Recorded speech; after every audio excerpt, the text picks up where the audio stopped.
Hey, it's Mark again with Our Museum of Us, the chapter on the algebra of stuff, Mario's algebra of stuff.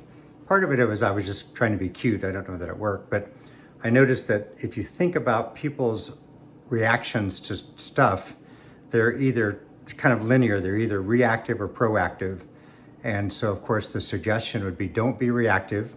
It's how, on the worst case scenario, you get into hoarding, and on the best case scenario, you get into active management of your stuff.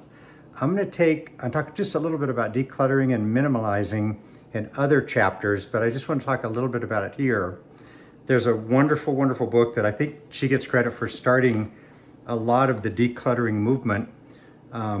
This is Nagisa Tatsumi, really a great book about the art of discarding, how to get rid of clutter and find joy. Love it, no criticism of it, except just this one small point. When she says, and I quote her in my chapter about this, if you're thinking about, you've got something, you don't know what to do it, what about discarding it? And I take exception to that for this reason.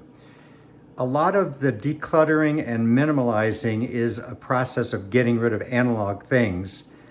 I write about it in the minimalist chapter, but I don't think that voice has really taken advantage of the idea of going from analog to digital.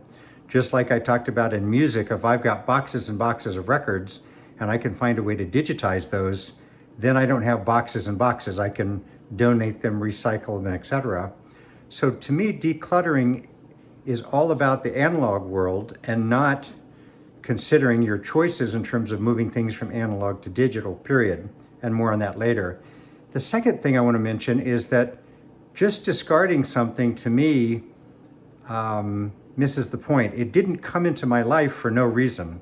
I wanted that thing, I got that thing, I'm enjoying that thing, and now I'm storing that thing, and now that thing is costing me money to store it.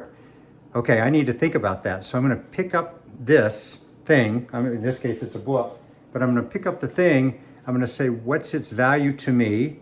I will try to digitize it by going from analog to digital and telling the story of the thing like we talked about before. But in doing so, I have considered, weighed, reflected upon the thing before I hate the word discard because that just doesn't, I don't want to fill up more landfills. I'm sure you don't either. So my point would be in the Our Museum of Us tradition, pick the thing up, consider it. If it's of value to you, record the story of it, and then decide whether or not it needs to stay in your life. If not, then please move it on, recycle it, etc.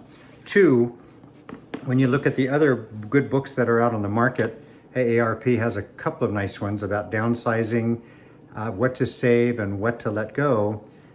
In this genre, it's the what to save and what to let go. I just wish there was another graphic there called Our Museum of Us. I'll talk to AARP about that because really it's about curating what you have and enjoying what you have